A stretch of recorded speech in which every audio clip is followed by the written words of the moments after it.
Arkansas, a state rich in natural beauty and agriculture. Beneath the rolling hills and fertile fields lies a pressing issue: food insecurity. Across our communities, families struggle to access fresh, healthy food, but hope is on the horizon. This documentary explores the efforts of organizations and individuals working to combat food insecurity in Arkansas. From innovative farming practices to community-driven solutions, these stories reveal just how partnerships and resilience are making a difference. In the heart of Arkansas, Andy Goldsmith has found a way to make sustainable farming work. With support from the USDA's Natural Resource Conservation Service, or NRCS, Andy installed high tunnels to extend his growing season and constructed fencing to protect his pastures. These resources are helping Andy produce food for not just his family, but for his community. Well, I got my high tunnel in July of 2017, and it was one of those types of things that we thought, let's give this a try. Let's see if this could really work for us. And I can tell you, this has probably been one of our best investments or treasures that we have received from the NRCS that we have ever had, because of the fact that this allows us to be able to keep vegetables and almost year-round. Maybe 2 months out of the year we won't have vegetables. In Northwest Arkansas, Samaritan Farm is taking a different approach to food insecurity. This nonprofit combines education, community, and agriculture to empower individuals with the skills to grow their own food. And not only that, they recently moved to a new farm location, enabling Samaritan to grow even more food for their community.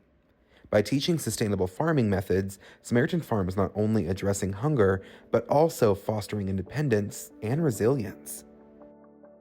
I'm Megan with Samaritan Farm. So the Samaritan Farm is a supportive program that everything that we grow here, we give out in our soup kitchen or in our food pantry, either through meals or through groceries. We moved here last summer. We were growing on a smaller spot last 10 years before that, called the Samaritan Garden, which was a third of an acre. We grew an average of 14,000 pounds of organic produce there.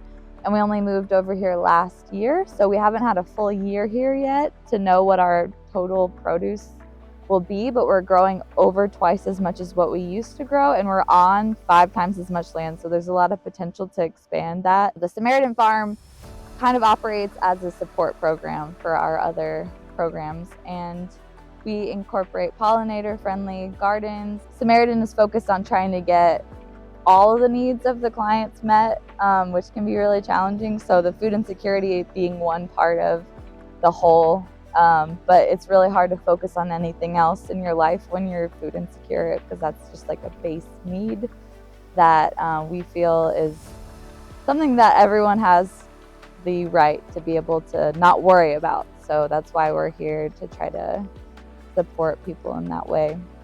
In urban areas, the challenges of food insecurity are unique. Xavier Price, an urban conservationist with NRCS, is bridging the gap between conservation and city life. By helping urban farmers adopt sustainability practices and incorporating pollinators into their farming, Xavier ensures that fresh, local produce can thrive, even in the heart of cities. My name is Xavier Price. I work for the USDA NRCS as the urban conservationist. Pollinators are responsible for at least a third of the crops that are produced for our consumption. The majority of those are honeybees. They're very important, even though they're not native to the U.S., they're very important in our ecosystem, creating food availability in certain areas. One honeybee colony is usually around 30,000 to 40,000 bees, and so you can imagine about 80% of those are foragers at some point. And throughout the year, they'll go out and pollinate and collect nectar and create honey. And so you have that direct source of a pollinator to help your crops flourish. In Fort Smith, Antioch for Youth and Family is a lifeline for those in need.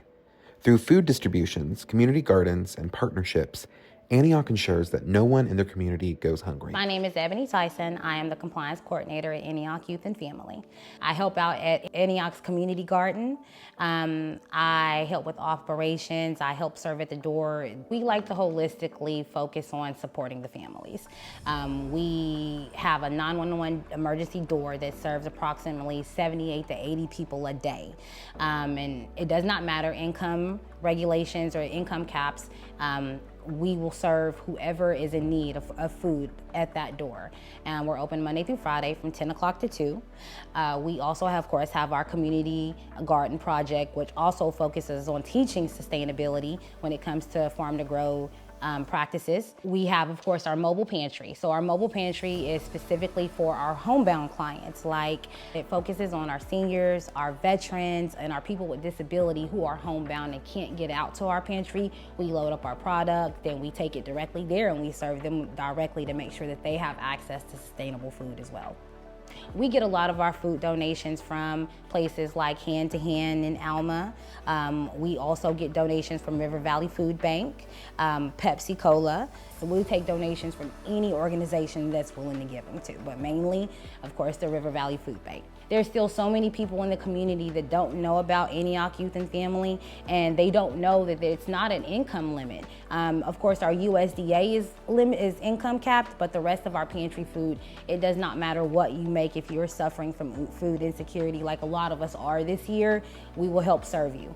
So with the community garden, we have students there typically every Wednesday when weather permits it, and we're teaching farm to go practices. We've partnered with organizations like the Sebastian County Conservation District with Sheldon Reeves, also the Arkansas Climate League. That was a great partnership that we have that are contributing to energy and solarization. We've partnered with organizations like Fort Smith Publix, Howard Elementary, Tellis Elementary, Future School of Fort Smith. That gives that educational, we like to serve as like an educational site for them to learn agriculture or basic farm to grow techniques. That way they can take them home and have sustainable practices of growing like their own fresh produce. A challenge that we face is access barriers. Even though we have these services, there are people who cannot make it to the pantry due to lack of transportation, lack of gas, or just being homebound and able to get up and move, that can't come out to our pantry to get the help that they need. Like any nonprofit, one of the challenges that we face is lack of sponsors, lack of donors, lack of funding. Volunteer. Please volunteer. Come to our Facebook page at Antioch Youth and Family. Send us a message, call us, get involved, even if it's passing out food at the door. In order to serve our community better, there is a certain amount of limited funding that we don't have. So we make the best of what we get, but if we had more, we could continue and grow and build capacity when it comes to our community. My name is Jake Britton. I work here at the Fort Smith Field Service Center, and I am the district conservationist for Crawford and Sebastian counties. And we work together with our farmers in the area and certain associated partners in conservation-minded activities and practices that help push us towards a set of goals. So NRCS stands for Natural Resource Conservation Service. In simple terms, we help people help the land, but on a deeper look, NRCS offers a variety of assistance options to local producers and partners in the area to aid in conservation-minded agricultural production.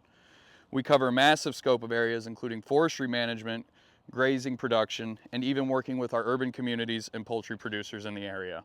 So along with NRCS addressing and combating food insecurity on a national level, here at the Fort Smith Service Center, we also work very closely with our partners such as RC&D and the Sebastian County Conservation District on projects where we highlight producers in the area that are doing very good work, as well as looking into some of the food banks and the initiatives they push while we all work towards that common goal of trying to combat food insecurities. There are several initiatives here at Fort Smith that we're very excited about, and in NRCS as a whole. A big push we're making here locally is our urban push, once again relating back to seasonal high tunnels, raised beds, and even jumping into pollinator establishment as well. But we've also, here within the state, made a massive push into grazing management and new policies regarding that moving forward, and trying to establish better grazing practices and nutrient management on our cattle production areas as well.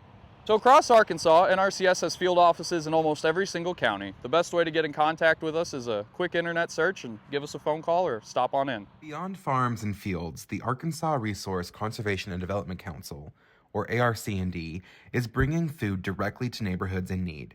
Their many food pantries offer an immediate and accessible solution, providing non-perishable goods to families struggling to make ends meet. Food insecurity is a complex challenge, but Arkansas is rising to meet it. From farmers like Andy Goldsmith to organizations like NRCS, Samaritan Farm, and ARC&D, these stories show that when we work together, we can make a difference. By supporting local agriculture, fostering innovation, and strengthening community bonds, we can build a future where every Arkansan has access to the nourishment they deserve.